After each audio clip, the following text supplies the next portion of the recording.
Mari kita satu dalam doa. Bapa Surgawi, kami mengucap syukur. Kami terharu, kami hari ini masih punya Tuhan. Kami bukan orang-orang yang berjalan sendiri. Dan Engkau adalah satu-satunya pribadi yang berkata, aku tidak akan pernah meninggalkan kamu. Aku tidak akan pernah membiarkan kamu. Allah beserta kami. Dan selama Engkau menyertai kami, everything is gonna be fine. Semuanya akan baik-baik saja. Hari ini di hadirat-Mu Tuhan, umat-Mu berkumpul. Kami meluangkan waktu siang ini untuk bersekutu dan mendengarkan firman Tuhan. Hamba berdoa, berkati kami semua yang menyambut firman itu dan juga yang memberitakannya. Sehingga nama Tuhan dipermuliakan lewat hidup kami. Terima kasih Bapa Surgawi. Dalam nama Tuhan Yesus kami mengucap syukur dan kami berdoa. Amin. Amin. God bless you all. Well, terima kasih worship team. Selamat siang semuanya Bapak Ibu. Selamat siang, selamat siang. Nah itu dia tuh yang di belakang udah makan siang berarti ya. Itu kalau udah makan siang memang ada semangat. Coba senggol kiri kanannya bilang udah makan siang belum? Jam segini mah udah ya. Soalnya naga-naga itu kalau gak dikasih makan repot loh saudara loh. Ya, wow. Oke, ini karena sudah makan siang kita mesti hati-hati juga ya. Karena iya, soalnya kalau ngantuk-ngantuk begitu kan waduh sayang firman Tuhan. Jadi saya berikan Anda otoritas, katakan otoritas. Ya, itu kalau sebelahnya udah mulai begini. Ya. Disenggol dengan kasih. Coba latihan dulu, senggol dengan kasih. Nah, jadi jangan diinjek kakinya, jangan digini sikut nanti rusuknya patah. Nggak boleh. Diapain? Itu dapat otorisasi dari panggung sini lo boleh. Jadi sentuh. Ya, kalau dia kemudian jadi makin nutup matanya, sentuh agak dorong dikit gitu. Karena kita ada di rumah Tuhan, nanti tidurnya di rumah aja, boleh ya? Oke. Nah, Bapak Ibu sekalian, terima kasih sekali lagi saya diundang untuk bisa hadir siang hari ini ya. Untuk memberitakan firman Tuhan. Saya kalau bye-bye sama Bu Stella katanya nanti diundang lagi. Jadi saya mau bye-bye aja.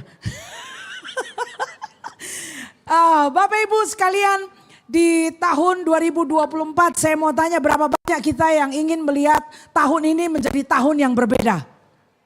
Ya, ada saya mau banget ya. Kita mau lihat tahun ini ada peningkatan. Ada di sini juga lebih baik, hidup lebih sehat, betul ya?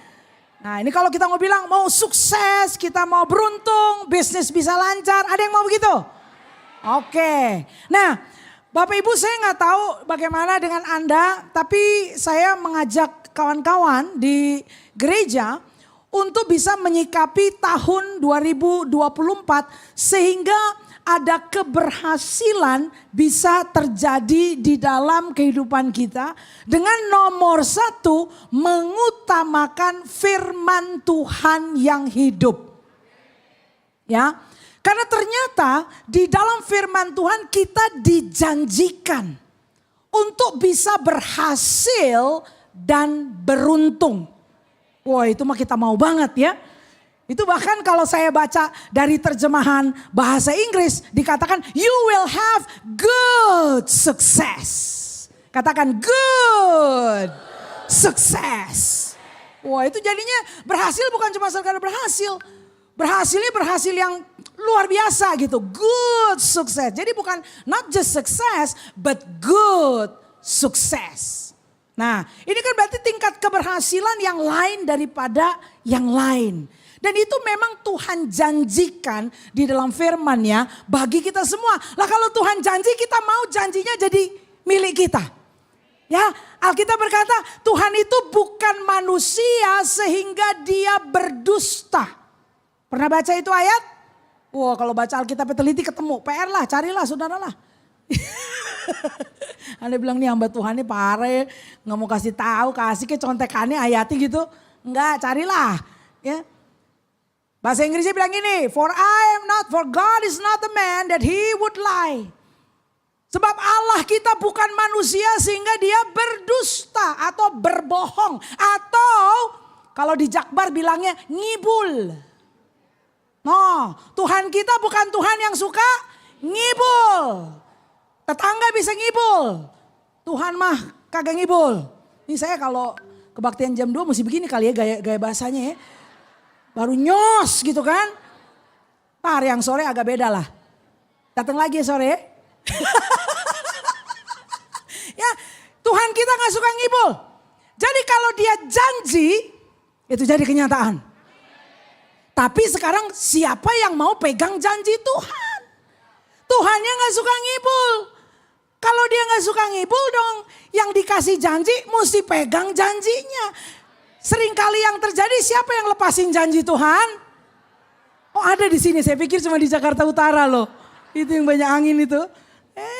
Makanya kita mesti pegang baik-baik. Nah kan itulah Bapak Ibu saudara-saudara sekalian. Saya ajak kawan-kawan di gereja untuk kita bersekutu dengan firman, kita baca firman Tuhan. Tahun lalu kami sama-sama membaca Alkitab secara kronologis 1 tahun selesai. Pakai aplikasi ya. Tahun ini kita masuk lagi baca Alkitab untuk 1 tahun selesai. Tapi sekarang saya bilang jangan baca online lah. Bacanya pakai buku Alkitab. Itu paling nyos saya bilang. Kalau baca pakai Alkitab tuh ya bisa digarisin. Ya bisa diwarnain. Ditempel-tempel no. Ya kan? Sehingga kalau misalnya tadi apa ya Tuhan ngomongnya. Buka di Alkitabnya. Saya juga Alkitabnya banyak tempelan no. Yang tempel-tempel. Kenapa? Iya hamba Tuhan pakai contekan. Iya dong. Emang di sekolah doang? Lagi dicontekan nih. Kenapa? Saya catetin tanggal berapa Tuhan janji. Tanggal berapa Tuhan janji. Berapa lama aku mesti pegang janjinya. Karena katanya Tuhan tidak pernah ngibul. Iya kita kalau urusan sama orang ngibul saudara. Udah pakai janji, udah ditulis perjanjian, udah pakai materai. Lupa materinya dicabut lagi bilang enggak aku gak pernah ngomong gitu. Pernah gak bergaul yang kayak begitu? Ketemu orang model gitu ada ya? Ada banyak di sini. Enggak di sini deng. Di mana? Ada di sini. Tangerang ada ya? Saya pikir cuma di Jakarta Utara model gitu tuh. Orang Jakarta Utara bilang parah nih Pak Evelyn nih. Segala-gala di tempat kita loh. Ntar saya belum pernah diundang Jakarta Utara soalnya. Betul ya kita ketemu orang-orang udah dijanjiin. Saya kadang-kadang bilang ya orang kalau janji ya. Ngomong apa nih? Boleh direkam gak? Iya difoto, direkam. Udah begitu aja masih bilang enggak gue gak pernah ngomong. Weh. Nah saudara kadang-kadang karena kita sering dibegituin. Nih saya ngomongnya sopan nih ya. Kita dibegituin sama orang. Hello. Jangan sampai di sini ada yang gituin orang loh ya. Nah ini coba senggol kiri kanannya. Senggol halus, jangan senggol bacok, senggol halus. Senggol halus-halus. Ada gak gituin orang? Jangan sampai orang Kristen kayak gitu sama reputasinya. Ya kita digituin orang, kita jadi korban. Jangan kita yang juga bikin gitu sama orang kita korbanin. Ini kita menderita. Wih udah ngomong lo, bohong lo, udah foto lo padahal lo. Udah pernah janji lo, ya kan? Nah kita karena sering digituin orang, hello, kita pikir Tuhan juga begitu. Ya, belum jadi nih kita doa belum dapet ya kan. Tuh hamba Tuhan khotbah kita amin udah paling kenceng. Kita tunggu-tunggu mana ya firmannya ya. Kita pikir kita bakal dikibulin lagi kayak orang biasa ngibulin kita. Ya. Padahal Tuhan tidak pernah berdusta. Dia bukan manusia, dia bukan tetangga kamu yang suka bohong tuh. Dia bukan teman kamu kerja tuh yang suka bohong tuh. Tuhan kita tidak berdusta.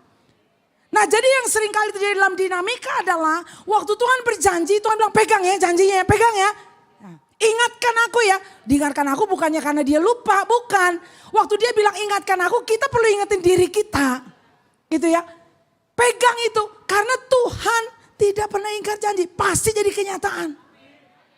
Nah seringkali kita yang lepasin janji Tuhan karena kita tunggu-tunggu nggak jadi. Sementara di dunia semua orang mau serba cepat. Jadi waktu kita pikir ini Tuhan janji ya, ini gue udah pegangin nih. Dan waktu kita bilang mana nggak jadi. Waktu tidak terjadi seperti apa yang kita tuntut waktunya, kita pikir ini mah bohong punya nih, nggak bakal kejadian. Kita pikir begitu. Kita taruh Tuhan pada kelas yang sama, seperti orang-orang yang pernah kibulin kita. Padahal firman-Nya berkata, sebab aku Tuhan bukan manusia yang berdusta. Jadi saya mau kasih prolog atau pembukaan ini bagi seluruh jemaat ibadah jam 2. Ketahuilah kita sedang berurusan dengan Tuhan Allah yang waktu Dia berjanji Dia tidak bohongi kita. Jadi kalau Tuhan ngomong kita mesti perhatikan baik-baik dan kita pegang firman-Nya baik-baik. Nah karena itu saya mau tanya, berapa orang bawa Alkitab? Coba keluarin. Di mimbar cuma batangan doang, gak bisa ngumpet jadinya nih. Mana? Kita mesti ada surat kontraknya dong. Ya kan, dokumen tertulisnya mana nih?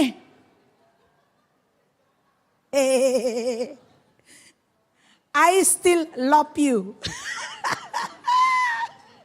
Kan gitu dibilang bawa seluruh dokumennya gak dibawa. Jadi gimana dong kita mau tulis-tulisannya? Di HP ya, bener ya? Mesti inget loh, nanti kalau udah baca di HP tadi gue di mana ya? Baru juga di ojek di bawah. Mana tadi tuh ayat ya? Diputer-puteran. Belum lagi kalau wifi mati tuh, ke jalan tuh Alkitab tuh. Mana tuh ayat? Udah deh lain kali bawa Alkitab aja dicatat, ditandain pakai pita. Simple aja kita. Nih bawa Alkitab, bawa juga yang kayak gini-ginian nih gak apa-apa. Cuman yang kayak gini repot nih kalau wifi-nya mati. Hilang tuh catatan khotbah. Jadi saya juga siap-siap. Barangkali mati lampu di sini. Suara air mah kuat, kenceng. Tapi kalau catatan kakak ada kan bingung. Nih ada di Alkitab. Gitu kita ini hamba Tuhan mesti tahan banting kita siap-siap. Tapi di sini sih gak bakal ya, ada genset barangkali. Saya kenapa sih jam 2 ini kayak begini modelnya ya? Oke, udah siap nih semua ya? Ada Alkitab gak? Yakin loh. Udah angkat, HP-nya mana? Alkitabnya mana? Tunjukin lo. Oke, siap ya? Bikin catatan. Oke. Thank you so much. Saya dikasih alat canggih nih buat ganti slides. Oke. Nah, judulnya adalah Charged by the Bible. Yuk, pakai bahasa Inggris lagi. Saya terjemahin. Udah, jangan susah. Iya. Charging tau gak charging? Itu bisa bahasa Inggris. Udah dong. Hebat. Charging tahu kan? Senggol kiri kanan kita bahasa Inggris.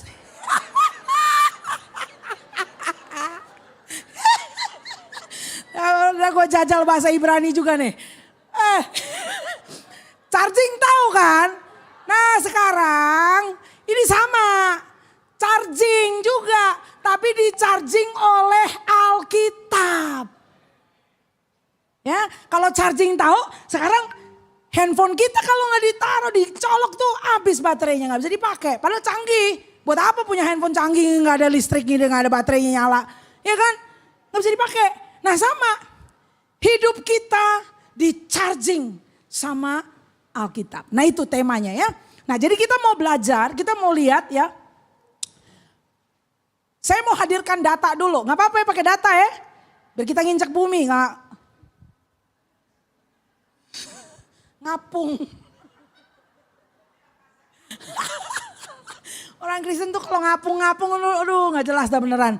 Kita lihat data nih, biar kita melek dikit ya.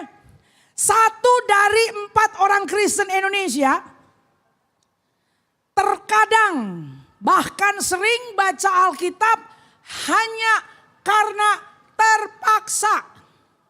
1 dari 4 berarti 25%. Ini data ini respondennya 1.000 orang lebih. Ya. Tersebar di 33 provinsi. Risetnya dilakukan tahun 21, berarti tahun kedua pada saat COVID. Katakan data. Kita orang pikir begini ya, weh udah COVID loh, susah tuh banyak orang akhirnya terkapar di rumah sakit, butuh tabung oksigen. Kita pikir orang Kristen kemudian rame-rame tersungkur di kaki Tuhan. Wih, dari tadinya males-malesan baca Alkitab, nah sekarang dia suka nih baca Alkitab nih. Kita pikir begitu. Itu namanya asumsi. Gak pakai data, asumsi. Iya kan mestinya. Nah tuh orang Kristen suka ngomong, mestinya kan, harusnya kan. Udah pakai data aja. Jangan asumsi-asumsi. Ternyata asumsi saya salah. Karena ternyata banyak orang Kristen yang cuma baca Alkitabnya tentu bukan di wilayah Tangerang. Makhluk yang kayak begini. Ya makhluk kayak gini pasti ngapung gak tahu ada di mana nih. Kalau di sini mah demen baca Alkitab kan. Gak perlu dipaksa-paksa pun.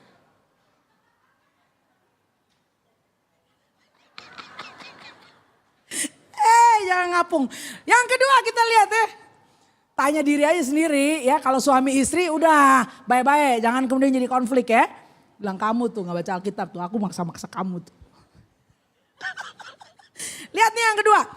2 dari 7 orang Kristen Indonesia tidak ingat kapan terakhir kali firman Tuhan mengubah hidupnya. Bahkan sebagian diantaranya merasa tidak pernah. Rempong nih nggak pernah. Gitu ya. 2 dari 7. Ya ini adalah hasil riset.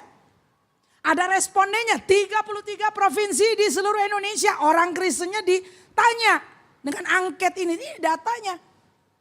Waduh dia nggak merasa loh. Kapan firman mengubah hidupnya. Jadi kalau kita ngobrol-ngobrol, kapan tuh? Lu dijamah sama firman Tuhan. Nah gitu. Kapan ya? Kayak gitu. Kan mesti kan firman Tuhan bekerja kan. Ini gak ingat kapan. Lagi kita lihat. Ini adalah satu statement. Ya, seorang hamba Tuhan berkata begini. Dusty Bible leads to dirty life. Jadi sebenarnya kalau keterlibatannya sama firman Tuhan kurang. Katakan kurang. Ya, kira-kira Alkitabnya diletak di mana? Ada yang punya gak nih Alkitab nih? Milik hospitality. Banyak Alkitab tuh ditaruhnya di rak buku. Ya kan? Taruh di lemari. Apalagi sekarang loh. Orang pada punya Alkitab pakainya di handphone. Aduh. Masih kenal gak tuh buku Alkitab?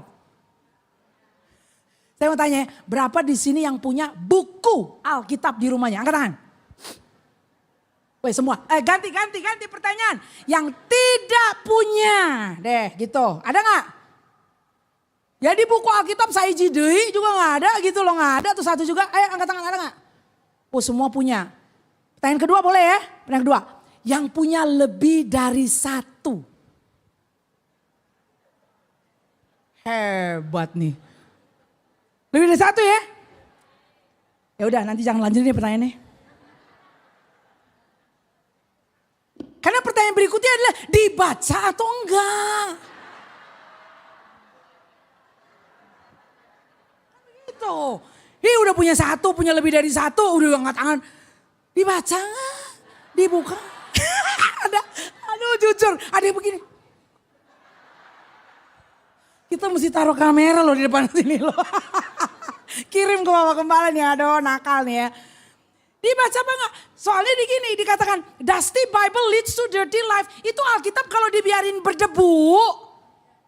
Itu biasanya tanda hidupnya mulai kotor.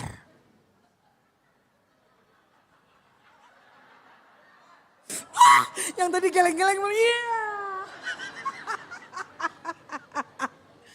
Nih kenapa begitu?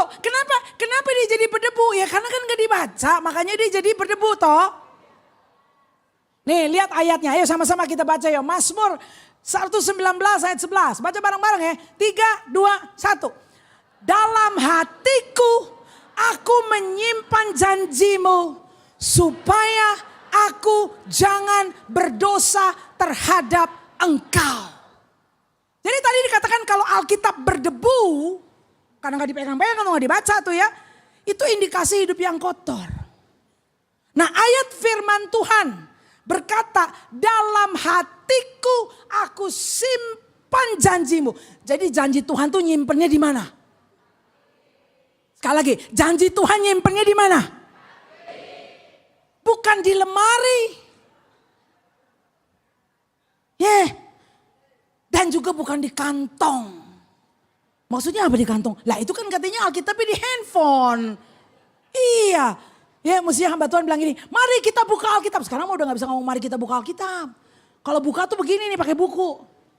Mari kita buka HP. Mari kita scrolling ayat. Ini gini kan mestinya kan. Jadi bukan begini. Gitu. Ya.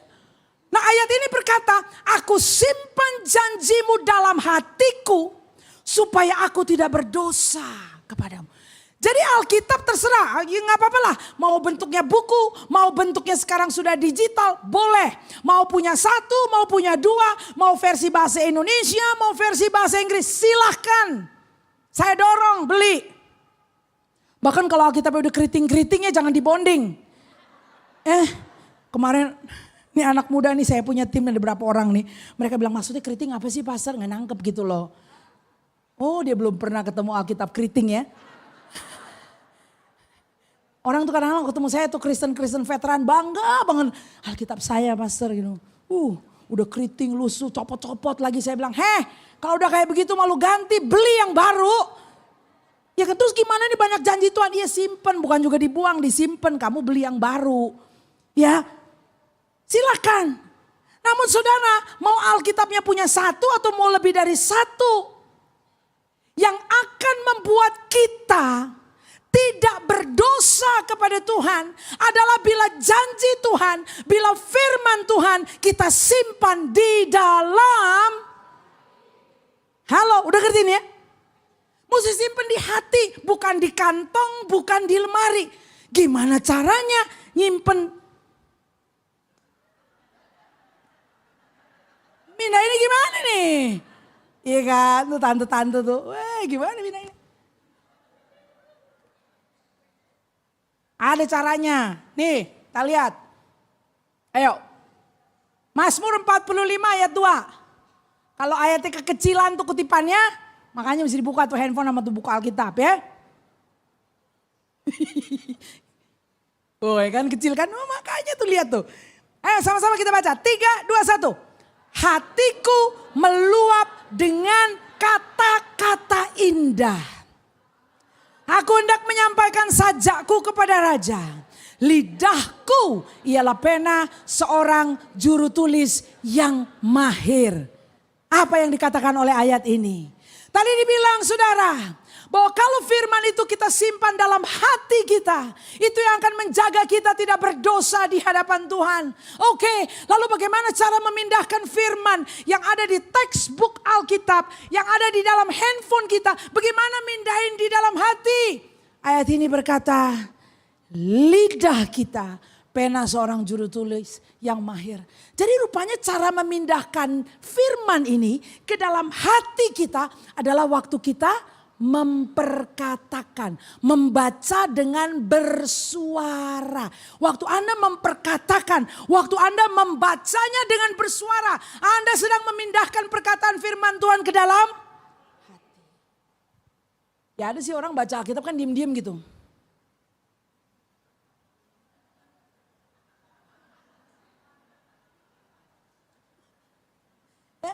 Sekali waktu kasih suara. Karena iman timbul dari pendengaran akan apa? Tuhan. Betul, iman itu timbulnya dari pendengaran. Dan dari semua suara pendeta yang bisa kita dengar khotbahnya, yang paling cesplain itu suara Anda. Boleh silakan, ada YouTube ada banyak pendeta kita dengerin, boleh. Tapi kalau mulut kita sendiri, kalau mulut kita sendiri tidak pernah memperkatakan firman, kita nggak punya modal saudara. Ya, kita bisa dengerin pendeta A, B, C, silakan. Ini khotbah-khotbah ada live streamingnya, silakan. Tapi kita perlu tahun 2024 ini kalau ingin melihat hasil yang berbeda, ingin melihat keberuntungan, good sukses, maka ada disiplin yang baru. Katakan disiplin. Apa disiplin itu? Perkatakan firman Tuhan, saudara, ini gak main-main. Kita gak bisa lihat ini sebagai sesuatu yang sambil lalu. Karena dengan memperkatakan firman Tuhan, kita sedang tulis firman Tuhan di dalam hati kita. Kita sedang simpan dia baik-baik. Kita gak tahu loh kapan perlunya loh, saudara. Kita gak tahu kapan kita kena gencet. Kapan kita mengalami kesulitan. Kapan kemudian kita amit-amit ya sampai harus terbaring di rumah sakit, saudara. Tapi kalau firman itu kau simpan di dalam hatimu, maka Roh Kudus, Alkitab berkata di dalam Injil Yohanes, Roh Kudus itu roh penolong yang akan mengingatkan kita. Betul gak? Mengingatkan. Kalau mengingatkan berarti dia ada modal yang mau diingatkan. Lah kalau gak pernah disimpan, dia mau ingetin apa? Mengerti ini? Jadi waktu kita membaca firman, kadang-kadang hamba Tuhan bilang, oke kita baca perkataan firman Tuhan. Anda pikir kenapa saya suka ajak jemaat? Ayo kita baca sama-sama pakai suara. Karena saya mau supaya ayat yang ada di slides masuk ke dalam hati. Setidaknya ada deposito masuk ke dalam. Amin. Ini paham saudara ya?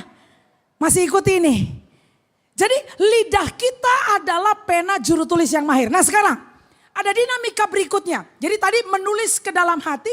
Yang berikutnya adalah Yosua 1 ayat 8. Ini kita mesti juga baca sama-sama. Disinilah baru kita lihat nanti. Dikatakan tadi bahwa kamu akan berhasil. Kamu akan beruntung. Itu kita lihat di sini. Baca sama-sama ya. Yosua 1 ayat 8. Baca bersama. Janganlah engkau lupa memperkatakan kitab Taurat ini. Tetapi renungkanlah itu siang dan malam supaya engkau bertindak hati-hati sesuai dengan segala yang tertulis di dalamnya. Sebab dengan demikian perjalananmu akan berhasil dan engkau akan amin. Saudara suka bagian yang mana dari ayat ini? Yang mana? Tuh kan sukanya ekornya, katanya mau jadi kepala. Ayat dikutipnya demennya ekornya doang. Apa tuh? Berhasil, beruntung. Itu ekor loh saudara loh. Ujungnya doang. Depannya apa bilangnya? Jangan engkau stop. Sampai Tuhan ngomong jangan lupa, berarti kita nih suka apa? Suka lupa nih kita orang. By the way, saya kasih konteks ya. Kita memang sering kutip ayat ini, tapi ingat, ayat ini tidak muncul begitu saja di Alkitab. Ayat ini ada di tengah-tengah konteks. Ya, kita nggak bisa interpretasi ayat, kita cabut keluar tuh dari konteksnya. Apa konteksnya Yosua pasal 1, saudara? Ya, buka Alkitab ya. Coba kita lihat gambarannya itu ada apaan sih di situ ya. Yosua pasal 1 itu, ini nggak ada di slides loh. Ini mesti dibuka handphonenya. Nah lihat pasal 1 ayat 1. Kalimat pertama berkata apa? Sama-sama. 3, 2, 1. Stop. Sama-sama. Sesudah Musa hamba Tuhan itu mati. Koma. Gitu kan? Berfirmanlah Tuhan kepada Yosua bin Nun, abdi Musa itu. Demikian. Nah kemudian selanjutnya ya nanti bisa baca di rumah. Jadi ini konteksnya. Musa seorang pemimpin bangsa Israel yang karismatik. Yang telah menuntun orang-orang Israel keluar dari perbudakan. Dan bersama dengan Tuhan membelah Laut Merah. Lalu kemudian memberi instruksi kepada bangsa Israel. Membangun kemah suci setelah dia mendapat penglihatan di Gunung Sinai. Bersama-sama dengan Tuhan menyediakan makanan bagi bangsa Israel. Apa makanannya selama di padang gurun? Mana? Lalu kalau sore-sore dikasih makan apa? Iya. Itu emang kalau baca Alkitab enak kayak gitu kan. Kalau yang bilang kasih makan apa? Bingung gitu dikasih makan apa dia. Emang ada catatannya? Ada no kalau dibaca Alkitabnya no ada. Ya. Itu ajaib. Ada tiang awan, tiang api di padang gurun itu. Wih, saya mau bilang begini saudara. Bahwa kitab Yosua itu diawali dengan catatan. Bahwa Musa pemimpin yang kaliber itu, yang luar biasa, yang karismatik itu meninggal dunia. Lah, saudara, kalau pemimpinnya meninggal dunia terus gimana nasibnya nih? Kita jadi gak nih? Katanya mau dikasih tanah perjanjian. Kita udah keker-keker nih. No, kelihatan. Pemimpinnya meninggal. Kira-kira bakal lanjut gak nih kerjaannya? Apa kita berhenti bubar jalan? Iya kan? Udah 40 tahun loh nunggunya loh. Tapi saudara, Tuhan berfirman kepada Yosua. Nah itu konteksnya. Oke? Nah Yosua adalah seseorang yang 40 tahun sebelumnya diminta oleh Musa bersama dengan 11 orang pemimpin suku-suku Israel itu untuk pergi menjadi mata-mata ke tanah perjanjian. Masih ingat itu? Kalau gak salah di kitab Bilangan pasal yang ke-13 itu catatannya. Diminta untuk mengintai. Jadi dikirim sama Musa 12 orang. Masing-masing pemimpin-pemimpin suku. Ya, kamu lihat ke sana. Dan betul mereka 40 hari di tanah perjanjian, ya di tanah Kanaan. Lihat dan mereka pulang bawa hasil katanya begitu. Cuman sayang. Ya, 10 orang dari 12 orang itu bilang begini, ini hasilnya dibawa, tapi mereka bilang, cuman ya di sono tuh orang pada gede-gede, tinggi-tinggi kayak raksasa, dan di situ ya orang kayaknya makan orang loh. Aneh ya, ini kebanyakan nonton nih, nonton itu Netflix kali itu. Dan lama kayaknya orang makan orang katanya gitu. Terus ya, tuh orang gede-gede banget. Ini kalau Alkitab versinya kita tulis pakai bahasa Jakarta coret lewat dikit. Ya, no, sono orangnya makan orang, tuh orangnya gede-gede ya. Dan kita nih, kita pakai capung. Kayak belalang. Di hadapan tuh orang. Saya kalau menjelaskan itu ayat tuh, itu bisa sangat visual saudara. Saya bilang gila nih orang kebanyakan ngimpi apa ya.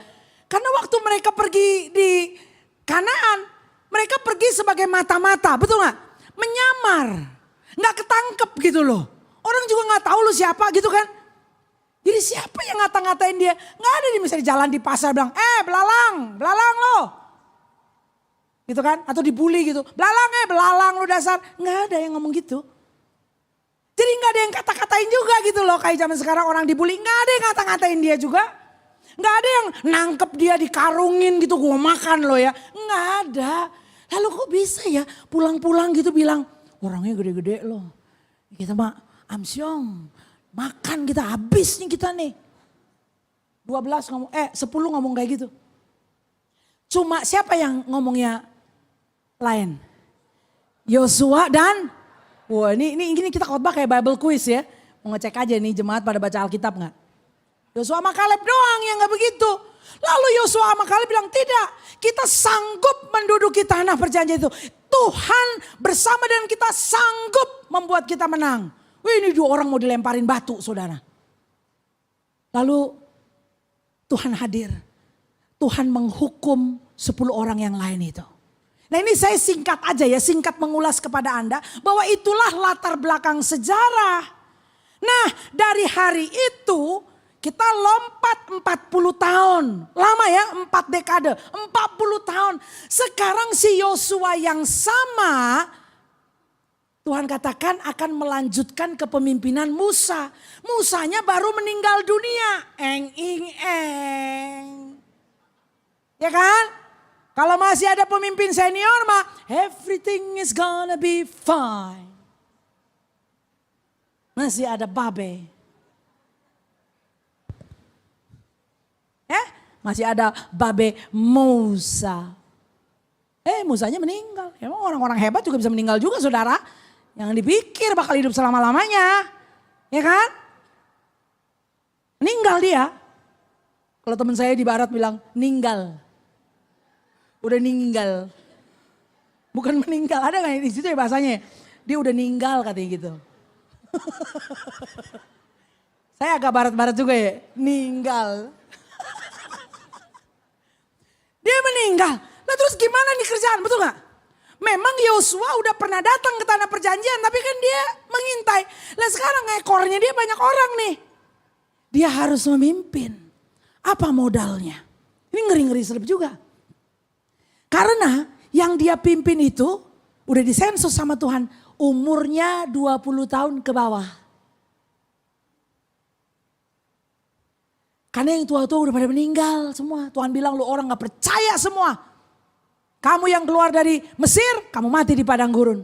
Anak-anakmu usia 20 tahun ke bawah itulah yang akan masuk ke tanah perjanjian. Anak-anak muda ini gak pernah tahu perbudakan. Di padang gurun mereka dilatih berperang. Tuhan latih mereka. Nah tapi tetap aja umurnya berapa? 20. 20-an ke bawah. Lah Yosua umurnya berapa? Ya kan? Udah gak mungkin 40 umur dia, betul ya? Siapa tahu umurnya 60-an, 70-an barangkali ya. Terus temen dia yang namanya Kaleb. Itu kan dari 12 cuma sisa 2 kan. Kaleb usianya 80 tahun lebih. Jadi bisa bayangin.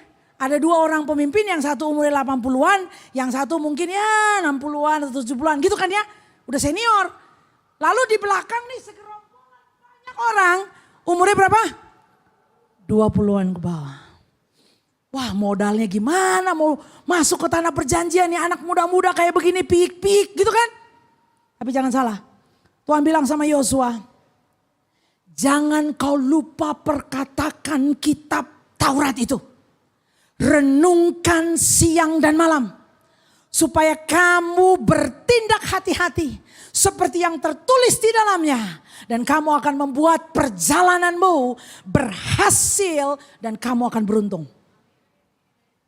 Jadi Tuhan kasih nasihat kepada satu tim besar ini yang dipimpin oleh kakek-kakek. Betul ya? Opa-opa kan? Kakek kan? Tapi rombongannya semuanya anak-anak muda. Bagaimana nih bisa menaklukkan tanah Kanaan? Modalnya apa? Jangan lupa perkatakan kitab Taurat. Nah sekarang saya mau beda-beda ini sedikit ya. Bapak Ibu siap-siap kalau mau catat foto-foto silakan ya. Kita lihat ini. Nah, mengapa nasihat ini sering kita kutip dalam khotbah dan saya hadirkan konteksnya supaya Bapak Ibu paham. Gak apa-apa pemimpinnya kakek-kakek yang menua dengan serombongan anak-anak muda usia 20 tahun ke bawah. Tapi kalau tim besar ini tidak lupa memperkatakan kitab Taurat Allah. Tidak lupa merenungkan firman Tuhan siang dan malam. Maka mereka akan menjadi the A-team of God. Mereka menjadi tim A. Tim pemenang. Yang kemudian bisa melihat runtuhnya tembok Yeriko. Kamu gak jadi underdog. Kamu gak jadi tim afkiran di antara tim-tim player yang lain dari dunia ini. Kau mampu kalau kau memperkatakan kitab Taurat Tuhan. Sejarah mencatat, saudara. Tembok Yeriko betul-betul hancur. Oleh tim yang dipimpin oleh kakek-kakek yang menua itu. Dengan gerombolan anak-anak muda itu, saudara. Hancur tembok itu. Modalnya apa? Memperkatakan kitab Taurat dan merenungkan. Nah ini maksudnya merenungkannya apa? Kita orang Indonesia kalau disuruh merenung-merenung, kalian mikirnya apa sih? Hah? Di jendela no. Saya bilang kayak burung kakak tua hinggap di jendela. Nenek sudah tua.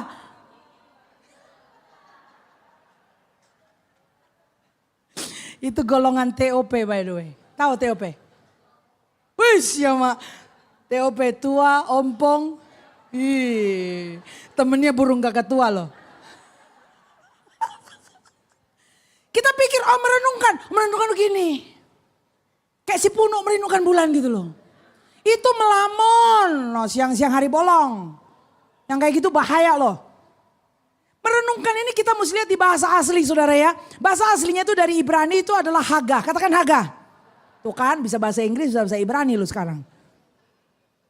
Tadi bisa charging, sekarang bisa Haga gitu kan. Apa maknanya tuh Haga? Saya cantumkan saudara ya, soalnya ini tulisan putihnya banyak. Ya silakan kalau mau foto-foto silakan. Ya, saya ambil dari konkordansi. Jadi ada bahasa Inggris, ada bahasa Indonesia. By the way bahasa Indonesia Anda bisa cek di Alkitab Sabda ya. Itu aplikasi yang sangat menolong kalau kita mau belajar Alkitab. Coba lihat bahasa Indonesia dulu biar gampang.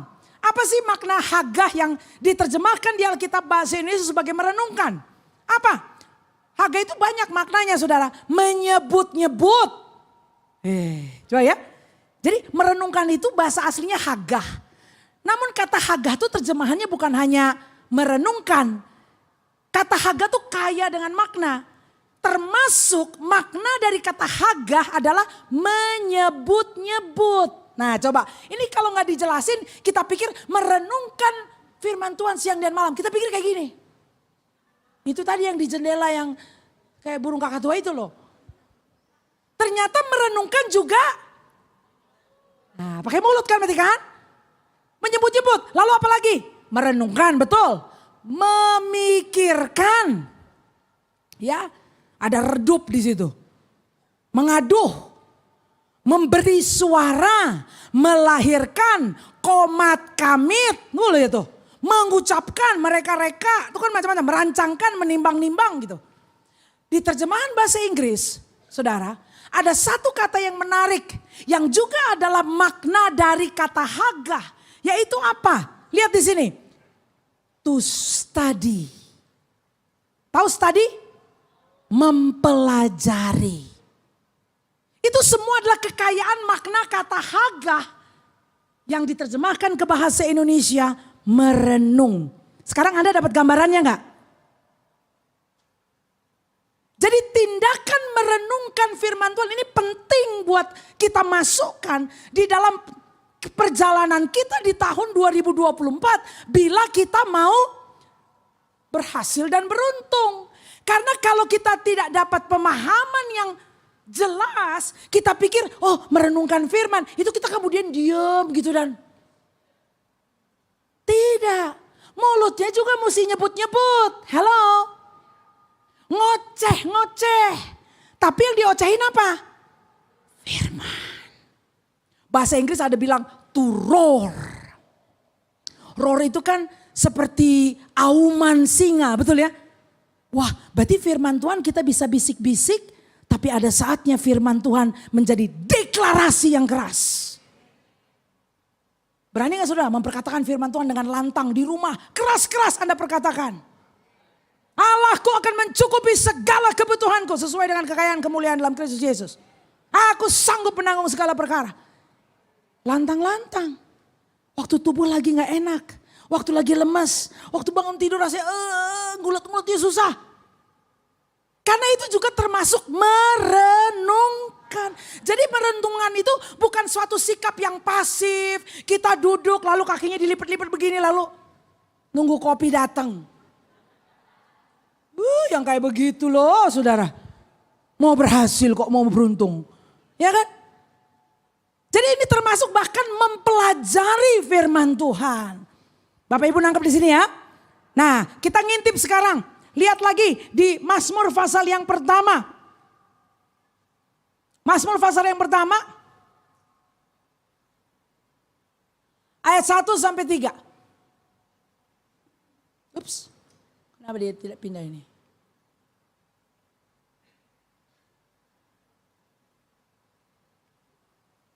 Oke, thank you. Kita lihat berbahagialah orang yang tidak berjalan menurut nasihat orang fasik. Katakan bersama, yang tidak berdiri di jalan orang berdosa dan yang tidak duduk dalam kumpulan pencemooh. Bersama, tetapi yang kesukaannya ialah Taurat Tuhan dan yang merenungkan Taurat itu siang dan malam. Ia seperti pohon yang ditanam di tepi aliran air yang menghasilkan buahnya pada musimnya dan yang tidak layu daunnya, apa saja yang diperbuatnya berhasil. Kita melihat bahwa ayat yang ketiga, nih kalau Bapak Ibu punya Alkitab versi cetak bisa enak tuh ditulis di sampingnya ya. Bikin panah tulis di situ. Ayat yang ketiga adalah dampak atau adalah produk dari seseorang yang kesukaannya ialah Taurat Tuhan dan merenungkan Taurat itu siang dan malam. Dia stabil, saudara. Seperti pohon yang kokoh di tepi aliran air. Dan saya senang bagian yang berkata ditanam, bagian yang berkata bahwa dia akan menghasilkan buahnya pada musimnya. Katakan buah pada musimnya. Kita tahu bahwa hidup ini adalah hidup yang datang dengan musim demi musim, betul ya? Tapi bisa bayangkan saudara, di setiap musim-musim kehidupan itu, kita selalu bisa jadi orang Kristen yang berbuah. Loh, gak selamanya hidup itu menyenangkan. Tidak selamanya kita akan ada di atas. Tapi saya mau beritahu rahasia. Bahwa orang Kristen tidak hanya berbuah waktu mereka di atas. Waktu mereka di dalam lembah kekelaman pun mereka berbuah. Waktu hidupnya lagi gak enak pun Alkitab berkata mereka berbuah. Orang Kristen macam apa yang bisa berbuah waktu lagi senang, susah. Ada duit, enggak ada duit. Ada kerjaan, enggak ada kerjaan. Kok bisa? Orang Kristen yang kesukaannya adalah Taurat Tuhan. Orang Kristen yang merenungkan Taurat itu siang dan malam. Amin. Kita beri tepuk tangan buat Tuhan. Dikasih satu ayat lagi boleh gak nih? Boleh. Satu ayat lagi ya. Roma pasal 12 ayat 2. Sekalian. Jadi yang udah datangnya jauh-jauh pulangnya bisa tenang. Roma 12 ayat 2 baca sama-sama. Janganlah kamu jadi serupa dengan dunia ini tapi berubahlah oleh pembaharuan budimu. Sehingga kamu dapat membedakan mana kehendak Allah. Apa yang baik, yang berkenan kepada Allah dan yang sempurna. Saudara, kita seringkali melihat kata jangan jadi serupa dan berubahlah. Ya, do not be conformed but be ye transformed. Jadi berubahlah, metamorfosis seperti kupu-kupu yang berubah bentuk. Oke, kita udah dengar itu. Tapi lihat ini, berubahlah oleh pembaharuan budimu. Katakan pembaharuan. Pembaharuan datang dari kata Greka anakainosis. Anakainosis itu diterjemahkan pembaharuan betul atau renewing betul. Itu pembaharuan. Tapi ada makna yang saya suka yang saya hadirkan siang ini. Yaitu makna renovasi. Jadi bayangannya orang Kristen yang memindahkan firman ke dalam hatinya. Yang memperkatakan firman Tuhan. Yang nyebut-nyebut ya. Nyebut-nyebut. Yang merenungkan dengan belajar firman. Itu mereka sedang melakukan renovasi pikiran. Makanya gak heran ya, anak muda-muda usia 20 tahun katanya next gen.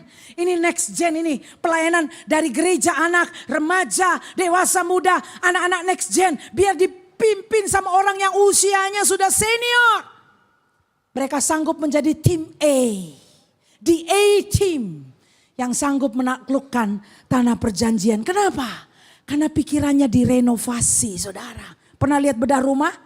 Nah kayak gitu. Dari rumah gubuk derita, saudara. Emang banyak penderitaan tuh di rumah ya. Wih, tiba-tiba direnovasi. Jadi bagus. Tuh tembok udah gak retak-retak lagi. Itu ubin udah gak gompel-gompel. Perabotannya baru semua. Yang pulang juga betah ngelihatnya. Saudara, waktu kita perkatakan firman Tuhan. Proses renovasi. Itu sedang terjadi di pikiran kita. Nah, dinamika-dinamika ini Bapak Ibu. Ini bukan janji bohong ya. Dinamika ini telah tercatat di Alkitab, saudara. Membuat tim A itu. Anak-anak muda dan pemimpin 2 orang yang usianya udah lanjut. Sanggup melihat tembok Yeriko hancur.